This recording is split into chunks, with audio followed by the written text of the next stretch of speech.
Ça tourne. Regardez-moi ces nouveaux arrivants. Faire de la muscu avec. Bonjour tout le monde, je suis ravie de vous retrouver pour cette nouvelle vidéo qui me tient à cœur. Je suis trop contente de la faire et de la tourner puisque c'est en regardant une vidéo club lecture de Konbini que je vous mettrai en barre d'infos que j'ai eu cette idée. En fait c'est des auteurs que Konbini emmène dans des librairies et juste ces auteurs parlent de livres qu'ils ont aimés, des livres qui ont marqué leur apprentissage de l'écriture, leur apprentissage du dessin, etc.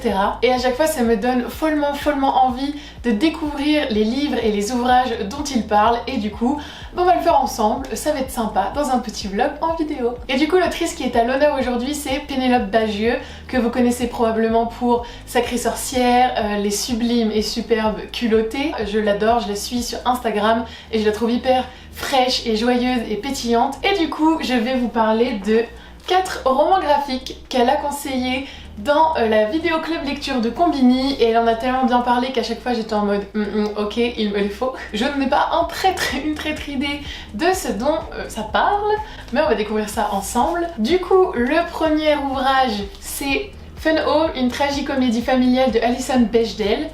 Déjà le livre est hyper beau, je sais pas si vous pouvez voir mais tout là c'est argenté et brillant donc comme si c'était un miroir. Et on peut lire Fun Home d'entrée ou se perdre avec volupté dans l'enchevêtrement de ces images. Un travail d'artiste si dense, si prenant qu'il vous donne l'impression de vivre dans le monde d'Alison Bechdel.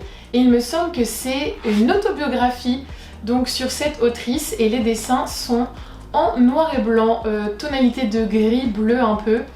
Ça a l'air vraiment chouette donc j'ai trop hâte de le lire. On part sur le deuxième roman graphique de ce vlog et c'est Whiskey and New York de Julia Vertz. Dans ce roman autobiographique, Julia Vertz raconte l'année où elle a quitté San Francisco pour les rues peu familières de New York, mais ne vous inquiétez pas, vous ne tenez pas entre les mains le récit typique de la rédemption d'une jeune femme et son glorieux triomphe sur ses malheurs ou je ne sais quelle autre niaiserie. C'est tout simplement un livre hilarant et parfois poignant, bourré d'humour absurde et d'une bonne dose d'autodérision.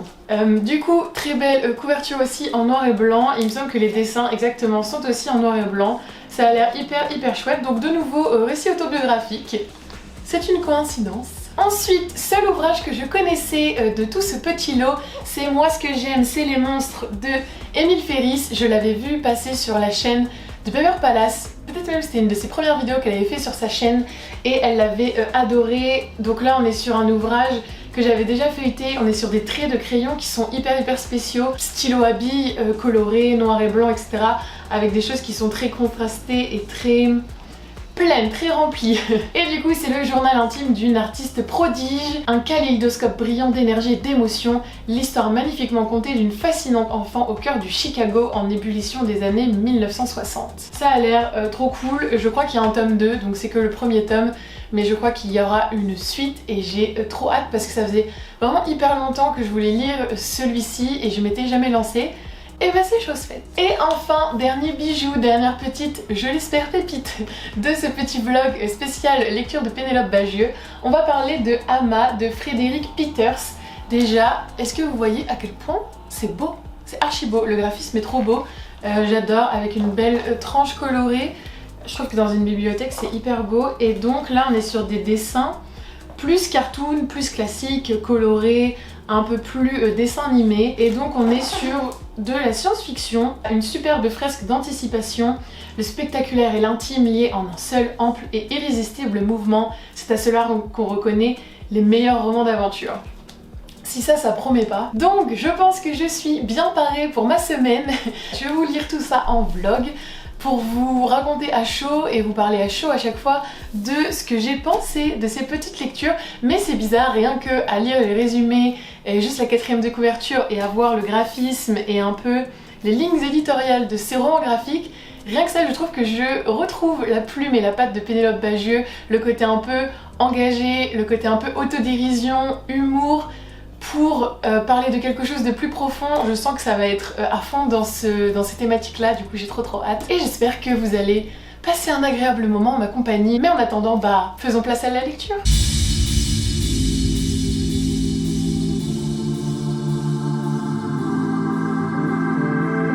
Ok les gars, est-ce qu'on peut arrêter le monde? Est-ce qu'on peut mettre le monde sur pause? Parce que, oh mon dieu, j'ai fini Moi ce que j'aime c'est les monstres de Émile Ferris. C'est un chef-d'œuvre. Vous savez qu'on a des coups de cœur et qu'on est en mode, on a envie de dire au monde entier hey, j'ai découvert un truc génial, s'il vous plaît lisez-le. Et bah c'est exactement ce que je ressens. J'ai envie que tout le monde lise ce livre. Honnêtement, je suis choquée parce que ce livre me tentait depuis tellement longtemps et en même temps, il me faisait un peu peur. Les dessins me faisaient un peu peur. J'avais un peu des préjugés quant à sa longueur parce qu'il fait... Bah, en fait, c'est même pas numéroté, mais je pense que vous pouvez voir que c'est quand même un sacré bébé. Et du coup ouais, je sais que je m'étais jamais lancée dans la lecture de ce roman graphique parce que il me faisait peur clairement. Mais quelle erreur! En même temps je suis contente d'avoir attendu jusqu'ici pour le lire et en même temps maintenant je suis en mode il me faut le tome 2, les gars, où est le tome 2? Du coup ça se passe dans les années 1960 à Chicago et on va suivre Karen qui est une petite enfant de 10 ans et elle est trop mignonne parce qu'en fait elle ce qu'elle veut c'est être mordue par un monstre, elle veut se transformer en monstre et un jour elle va rentrer de l'école et elle va apprendre que sa voisine Anka a été assassinée, enfin, du moins la police a conclu un suicide, mais il y a des circonstances qui sont un peu troubles et un peu bizarres, et donc on sait pas trop ce qui est arrivé à Anka. Et du coup Karen c'est une petite fille qui adore dessiner, et je vais vous montrer, je vais vous mettre des inserts pour que vous puissiez voir, mais en fait le roman graphique est sous forme de cahier de dessin, donc on voit les lignes. C'est comme si on feuilletait son carnet de dessin, du papier un peu comme ce qu'on utilise à l'école. Et elle en fait elle dessine par-dessus tout ce qu'elle voit, tout ce qu'elle vit. Elle dessine des couvertures de ses magazines d'horreur préférés, elle dessine sa mère, elle dessine son frère, elle dessine ce que les gens disent. C'est comme si c'était un journal intime, mais en fait où elle dessinait absolument tout. Et vraiment le dessin au stylo bille, il peut paraître un peu effrayant au premier abord et en fait c'est fantastique, c'est fantastique. Émile Ferris, qui est une femme, je savais pas, mais du coup c'est une femme, j'ai été regarder un peu sur internet avant de lire le livre et elle a presque tout dessiné au crayon à billes et il y a du noir et blanc mais il y a aussi de la couleur et franchement c'est magnifique et ça dessert hyper bien l'histoire puisque on a vraiment l'impression qu'on lit en fait le cahier et le journal de Karen. Et aussi j'ai appris que Émile Ferris elle avait fait des études d'art et donc ça se retrouve beaucoup puisque son père en fait l'incitait à regarder des tableaux, à vraiment les dessiner, les reproduire et on va beaucoup retrouver ça puisque le grand frère de Karen va aussi beaucoup l'emmener au musée et lui demander de reproduire des tableaux, lui demander ok qu'est-ce que tu penses, lui expliquer des tableaux et Karen elle va s'imaginer rentrer dans les tableaux et un peu parler avec les personnages à chaque fois. Ça c'est vraiment chouette. En fait il y a tellement de choses dans ce roman. Je peux pas vous dire de quoi ça parle parce que moi j'ai bien aimé être surprise. Je savais absolument pas du tout de quoi ça allait parler. Je savais pas de quoi ça allait traiter. Je vous dis genre le résumé, je l'ai lu je crois dans ma première ouverture de ce vlog, j'ai lu carrément la 4e de couverture parce que j'avais pas du tout regardé de quoi ça parlait. Il y a des sujets qui sont très profonds, qui sont abordés et en même temps c'est abordé avec le point de vue et l'œil de Karen qui a 10 ans, qui est à la fois innocente et en même temps qui en a marre que les adultes la prennent pour une débile et qui lui disent pas la vérité alors qu'elle elle sait très bien, elle comprend très bien ce qui se passe. C'est dans Chicago des années 60, ils vivent dans un quartier un peu malfamé et en fait il y a une espèce de séparation entre eux. Les bons monstres comme Karen les accepte et c'est juste des gens différents dont les gens ont peur parce qu'ils sont différents mais en fait ils veulent pas de mal, ils veulent pas faire de mal aux gens et les mauvais monstres qui eux utilisent en fait leur aspect dérangeant ou leur partie sombre pour vraiment faire du mal et influencer les gens dans le mauvais sens du terme. Et comme souvent le pire monstre n'est pas toujours celui qu'on imagine. C'est tellement émouvant de voir Karen un peu comprendre que même dans le monde des humains, il y a des mauvais monstres et que elle, les monstres qu'elle aime, c'est des gentils monstres et que pourtant les gens les aiment pas, les gens les rejettent, elle comprend pas trop pourquoi. C'est hyper drôle, Karen est rigolote, sa famille est rigolote, il y a des petites blagues et vraiment je l'ai lu d'une traite mais pas en mode oh il faut que je le lise vite, il faut que je sais pas, je tourne le vlog ou quoi que ce soit, juste c'était trop bien. On est trop bien dans ce livre et en même temps c'est trop touchant et en même temps les images et les dessins sont absolument magnifiques. Il y a peut-être les premières pages, il faut s'habituer à la manière dont les visages sont dessinés, à la manière dont la BD fonctionne, dans quel ordre est-ce qu'il faut lire les cases et parfois il y a des cases qui débordent les unes sur les autres, des dialogues, des bulles qui débordent sur certaines cases, bref, il y a un peu de gymnastique à faire sur certaines planches mais rien de difficile et une fois qu'on s'est habitué à ça, on comprend comment ça fonctionne et c'est hyper intuitif. C'est juste que chaque page on a envie de la lire doucement, on a envie de prendre son temps, on a envie de regarder comment c'est construit, comment c'est dessiné, tellement c'est bien fait et tellement c'est intelligemment fait, c'est incroyable vraiment. Des fois j'aime bien lire rapidement alors que là j'avais juste envie de faire durer ce plaisir, j'avais juste envie de faire durer ce roman graphique et c'est sûr, mais vraiment sûr à 1000% que je vais le relire, que je vais le refeuilleter, que je vais le re-regarder parce qu'il y a trop de choses dedans et parce que c'est beau et parce qu'on s'y sent bien et parce qu'il y a des choses qui sont tristes et vraiment émouvantes et vraiment horribles qui sont mentionnées dans ce livre, mais c'est bien fait, c'est hyper bien fait. Émile Ferris, elle est très poétique, elle utilise en fait beaucoup de métaphores, beaucoup d'images avec l'art, avec des personnages emblématiques du monde horrifique pour dénoncer d'autres choses de notre société actuelle, de la société de l'époque, parce que 1960 c'était quand même il y a 60 ans, ça fait un bail. Et vraiment je suis trop contente de tourner cette vidéo juste parce que je pense que j'aurais mis du temps, vraiment du temps à lire ce livre et ça a été un coup de cœur incommensurable, genre vraiment génial. C'est mon préféré des 4, largement, même si le but de cette vidéo c'est pas de faire un classement, c'est largement mon préféré des 4. J'ai eu un immense coup de cœur pour ce roman graphique et si il vous intriguait, mais que peut-être vous aviez des préjugés quant au dessin ou peut-être qu'il vous fait peur parce qu'il y a la taille, parce que il y a le côté très dense en fait de ce roman graphique. Essayez, peut-être empruntez-le à quelqu'un qui l'a, lisez-le à la bibliothèque, allez à la FNAC et asseyez-vous par terre pour le lire. Ça vaut vraiment le coup et si vous aimez bien tout ce qui est monde horrifique et les références au monde de l'art, au monde de l'horreur, vous allez adorer Karen. Elle est trop mignonne, elle adore tout ce qui fait peur en fait. Elle est un peu bizarre.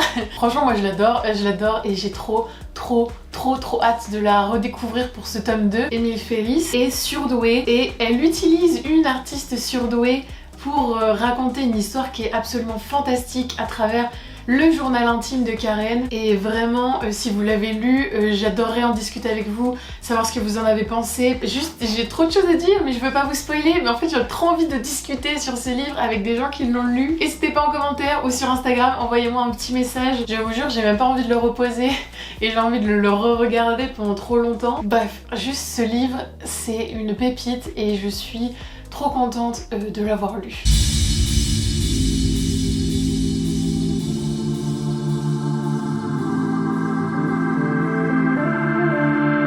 Hello.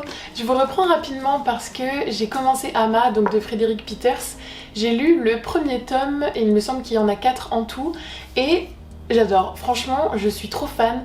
Le premier tome là il m'a vraiment embarqué, je viens à l'instant de le lire et j'ai direct allumé la caméra et on va suivre en fait Verloc qui reprend connaissance sur une planète qu'il ne connaît pas. Il se réveille en mode qui suis-je, qu'est-ce que je fais ici, je comprends rien et il y a un singe robot qui arrive et qui lui dit oh Verloc je t'ai cherché partout, il faut qu'on aille retrouver ton frère etc. Et lui il est en mode mais je te connais pas. Et donc le singe robot va lui donner un journal intime que Verloc en fait a écrit depuis qu'il a retrouvé son frère qu'il n'avait pas vu depuis 10 ans sur notre planète. Et en fait il va finir par l'accompagner sur une mission où ils vont rendre visite à des colons sur une planète. Et pour l'instant j'en sais pas beaucoup plus, mais c'est vraiment cool parce que j'aime bien les dessins. On est sur des héros très gris que j'aime beaucoup. Il y a beaucoup de petits mystères qui sont mis en place, de choses qui sont sous-entendues, qui sont dites mais pas trop, et je pense qu'on va découvrir tout ça au fur et à mesure. Je pense qu'on va beaucoup être sur le thème de la rédemption, aussi du transhumanisme, donc ça va être vraiment chouette. J'ai vraiment hyper hâte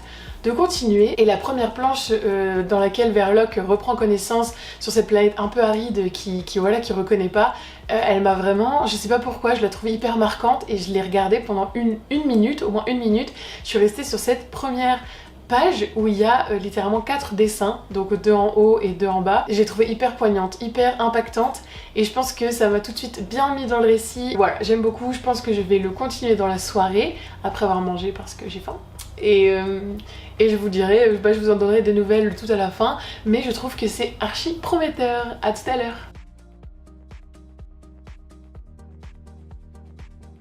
Je l'ai terminé, ça y est. Franchement j'ai beaucoup aimé. On est donc sur un récit fantastique, un peu onirique, où les premières planches sont très synthétiques, très efficaces, épurées on va dire. Et par contre le 4e tome, on part sur de l'abstrait total et une explosion finale qui est très philosophique un peu. Donc je pense que c'était la volonté de l'auteur aussi d'y aller crescendo.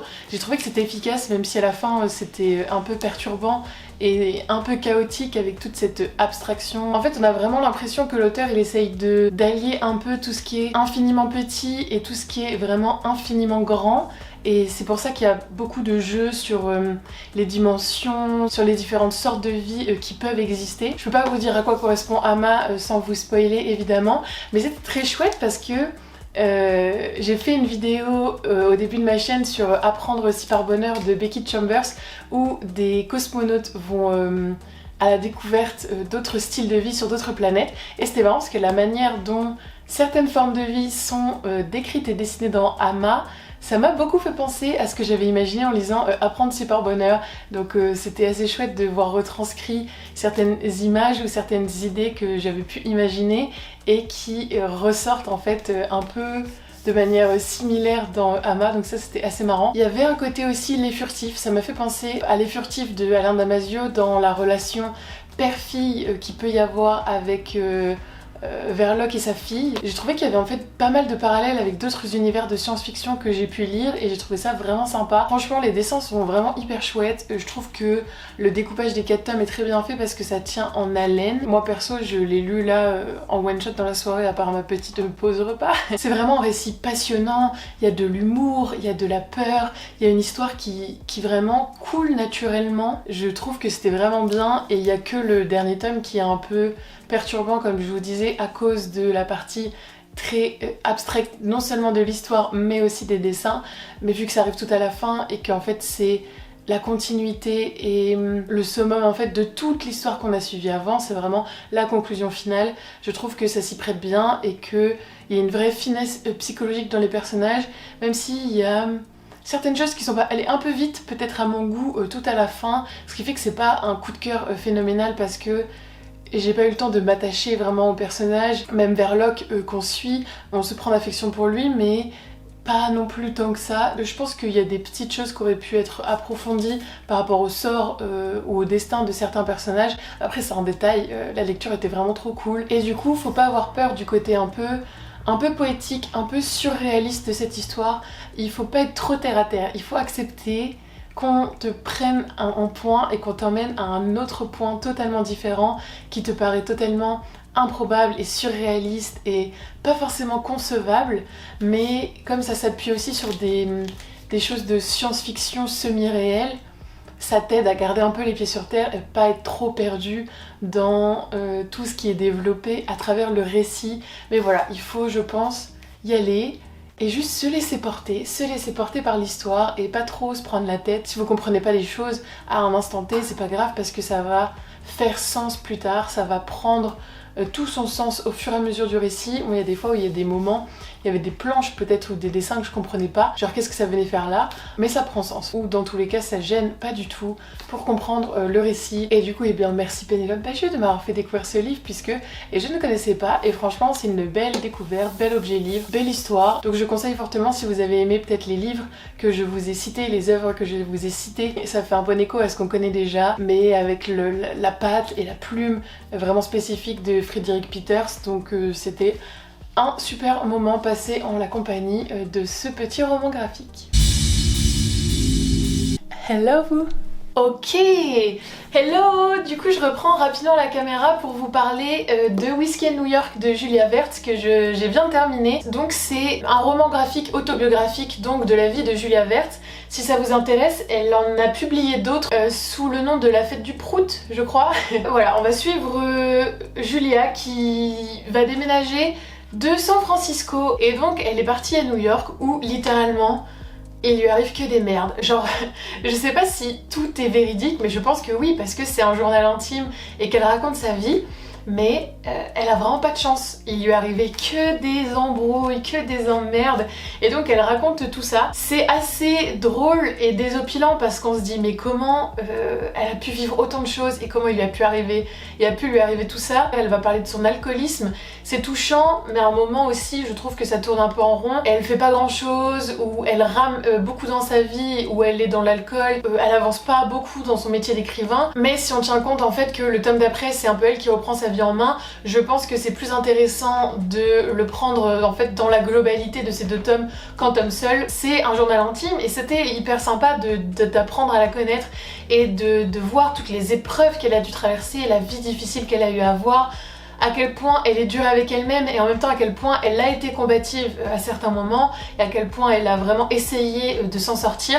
Elle a beaucoup d'humour, du coup c'est vraiment très drôle, mais à part ça j'ai trouvé que c'était un poil long, c'était agréable comme lecture mais je pense pas que ça va me marquer. Je suis quand même intéressée de lire ses autres œuvres parce que j'aimerais bien savoir son adolescence, notamment elle a un frère qui est accro à la drogue et qui va faire pas mal de séjours en désintox et elle va vraiment se soucier, pas normal, s'inquiéter pour lui. Donc je pense que tout ça c'est peut-être un peu plus traité dans les tomes de la fête du Prout. Les dessins sont agréables, j'ai rien à dire. J'ai adoré, vraiment adoré les planches à la fin du roman. Je vous mettrai des inserts qui reprennent des devantures de bâtiments new-yorkais. Donc pas mal de cinéma parce qu'elle passait énormément de temps au cinéma. Pas mal de trucs de bouffe, de boulangerie, de disquaires, de magasins un peu typiques comme ça. Les planches, vraiment, je les trouve trop belles et j'adore. Comme ce qu'on voit dans les films. Moi perso, j'y suis jamais allée. J'ai jamais mis les pieds à New York, donc je peux pas comparer avec ma vision de la ville et mon expérience de la ville, puisque je n'y suis jamais allée. Après, ça reste une bonne lecture si vous aimez bien les journaux intimes, si vous aimez bien suivre la vie des gens et leurs déboires et ce qui leur arrive vraiment au jour le jour, au quotidien. Il faut juste pas s'attendre à quelque chose de renversant, à quelque chose de totalement novateur, puisqu'on suit la vie de Julia, qu'on en apprend un peu sur New York, mais pas non plus énormément.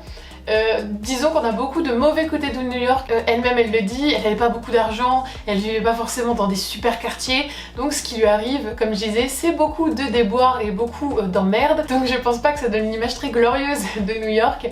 Après il y a des petits moments où elle dit oh, je me moque et tout, mais en fait il y a des moments qui étaient sympas, où il y a des choses qui étaient sympas. Il y a beaucoup d'autodérision et peut-être un peu trop dans le sens où des fois ça me mettait mal à l'aise de savoir que Julia, elle se sous-estimait et elle se traitait aussi mal, enfin elle est vraiment très dure avec elle-même et c'est elle-même qui a dessiné ça à propos d'elle-même et son personnage dit des choses sur elle-même, ça fait beaucoup d'elle-même dans des mêmes phrases, mais voilà, elle applique un regard qui est très dur sur sa vie d'avant, sur ce qu'elle était, sur la manière dont elle se comportait, et je pense qu'il y a parfois des moments qui étaient un peu malaisants à lire, dans le sens où j'étais un peu gênée de prendre part à ça et d'empiéter autant sur son intimité qui est le regard négatif qu'elle porte sur elle-même. Je pense que voilà, il y avait des fois où j'étais un peu mal à l'aise et je trouvais que c'était vraiment dur comme critique et comme approche, comme vision de soi-même. Donc je pense que c'est ça aussi qui a fait que j'ai gardé un peu mes distances par rapport à l'ouvrage parce que déjà je m'identifie pas trop à ce que Julia a vécu et en plus je trouvais que c'était une autocritique qui était très satirique et vraiment très tranchée, un peu cinglante quoi. Je vais pas faire ma psychologue à 2 balles mais c'était intéressant, c'était un journal intime autobiographique intéressant. Ça casse pas 3 pattes à un canard, mais si vous avez l'occasion de le feuilleter ou de le lire, je vous le conseille, c'était quand même un bon moment et franchement, ta vie paraît très cool à côté de celle de Julia. Donc si parfois vous avez envie d'un petit boost, pas forcément de la manière la plus saine possible, mais pour vous dire que finalement votre vie est cool, clairement vous lisez ça et vous remerciez le ciel de la vie que vous avez. Focus. Hello, je vous retrouve parce que j'ai fini Fun Home de Alison Bechdel. J'espère que ça va pas trop résonner parce que je suis dans une pièce de ma maison avec un haut plafond. Et je voulais vous parler du coup de ma lecture que j'ai bien aimée. On va y suivre donc Alison depuis sa jeunesse jusqu'à ce qu'elle soit à peu près jeune adulte. Donc c'est bien un roman autobiographique un peu sous forme de journal intime.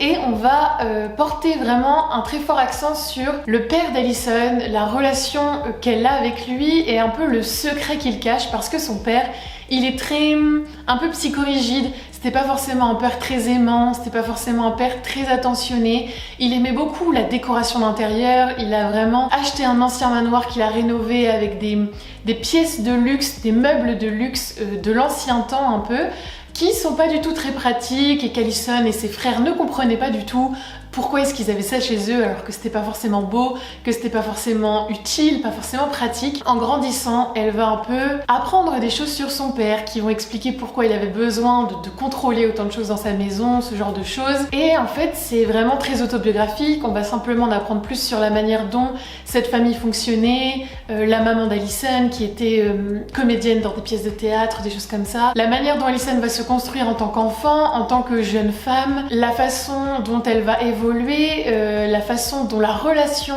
avec son père va évoluer, celle avec sa mère aussi, mais je vous dis, l'accent en fait est fait sur son père, c'est lui qu'on voit sur la couverture, et il y a un autre tome qui reprend lui le visage de sa mère à la place, donc je pense que là on va peut-être explorer les relations mère-fille plutôt que père-fille, et c'est très touchant de la voir jeune, c'est très touchant de la voir essayer de comprendre son papa. Au début elle n'y arrive pas, et en grandissant elle essaye de se rapprocher de lui, elle essaye peut-être de créer un lien entre ce qu'ils ont en commun. C'est plus ou moins une réussite, c'est intéressant si vous aimez bien les journaux intimes, si vous aimez bien les histoires familiales, les drames familiaux aussi un peu, parce qu'on n'est pas que sur des choses réjouissantes, pas que sur des choses très joyeuses. Si vous aimez bien un peu comprendre la psychologie humaine, je le trouve très intéressant.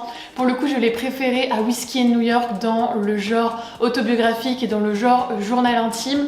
Et j'ai trouvé qu'on allait un peu plus en profondeur, qu'on explorait un peu plus les parties sombres, les parties lumineuses de chaque personne, qu'on était vraiment dans du gris à chaque fois. J'ai bien aimé le personnage d'Alison, je l'ai trouvée intelligente, je l'ai trouvée drôle, je l'ai trouvée pas prise de tête en fait. J'ai bien aimé les dessins qui sont vraiment dans des teintes gris bleuté, noir et blanc, pas de couleur, mais voilà, dans des teintes gris bleuté qui sont très douces. Peut-être que ça manque un peu de stimulation, dans le sens où si on le lit d'une traite, nos yeux sont pas vraiment stimulés par les couleurs ni les dessins. C'est un style de dessin un peu plus passe-partout peut-être que les autres œuvres qui vont être présentes dans cette vidéo. Ici on est vraiment sur des visages qui sont dessinés de manière un peu plus classique. Ça reste un très bon moment de lecture. J'ai trouvé qu'en fait qu'elle retranscrivait bien ce qu'elle avait pu ressentir jeune. Je pense qu'elle a très bonne mémoire, ou alors que peut-être elle avait des journaux intimes pour l'aider, je sais pas, mais je trouve que toute la partie où elle est jeune est très bien retranscrite, avec beaucoup de détails et avec beaucoup de détails émotionnels surtout. Et je me dis, bah moi à 10 ans ou à 12 ans, je me souviens pas forcément de comment je me sentais émotionnellement par rapport à des choses, donc je sais pas trop quel type de travail elle a fait pour vraiment avoir cette justesse dans la retranscription de sa jeunesse. J'ai trouvé que ça c'était vraiment bien fait. Le titre Tragicomédie familiale porte hyper bien son nom, c'est vraiment ça. Sa relation avec son père m'a beaucoup touchée, ce qu'elle a vécu et la manière dont elle aborde énormément de thèmes, donc la mort, la sexualité, la famille, etc., les études, la littérature, la culture. Ça m'a beaucoup touchée, je me suis reconnue dans certaines choses, donc ça c'était vraiment chouette. J'ai beaucoup aimé son personnage et j'ai beaucoup aimé qui elle était. Après voilà, cette famille est très différente de la mienne, c'était très intéressant de la découvrir, et donc si vous avez l'occasion de le feuilleter, bah franchement foncez. Et je suis vraiment contente de l'avoir lu, surtout pour un point, c'est que je pense que pour Alison Bechdel, il a fallu beaucoup de courage pour raconter cette histoire. Je pense que ça a dû remuer beaucoup de choses. À mon avis, il a dû falloir retourner beaucoup de choses, beaucoup d'émotions, beaucoup de sentiments, beaucoup de non-dits, et je pense que ça demande énormément de travail sur soi-même, énormément de courage pour raconter ce genre d'histoire avec autant de pudeur et en même temps si peu de retenue. Je pense qu'elle a vraiment été sincère dans son discours, même si on comprend qu'il y a encore des non-dits, même s'il y a des choses qu'elle n'explicite pas forcément, parce qu'après ça reste sa vie intime, donc c'est normal de ne pas dévoiler ça à des inconnus. Je pense qu'il a fallu tout de même énormément de courage pour publier ce genre de livre. À mon avis, c'était un vrai travail introspectif, c'était un vrai travail presque thérapeutique peut-être pour elle, et rien que pour ça je suis contente de l'avoir lu, parce que je suis contente d'avoir rendu hommage à son travail et d'avoir pu réceptionner comme ça tout ce qu'elle a peut-être voulu offrir et tout ce qu'elle a voulu exprimer au monde. Ce genre de démarche me touche beaucoup, et rien que pour ça je suis contente de l'avoir lu. Bon, et bien je pense qu'il est temps de clôturer ce vlog slash découverte des romans graphiques préférés de Pénélope Bagieux. Donc on va essayer de faire ça rapidement parce que vous avez déjà vu mes avis sur les 4 romans graphiques, mais je tiens quand même à accorder une mention d'honneur Ah, moi, ce que j'aime, c'est les monstres. Je pense que vous avez dû comprendre mon engouement.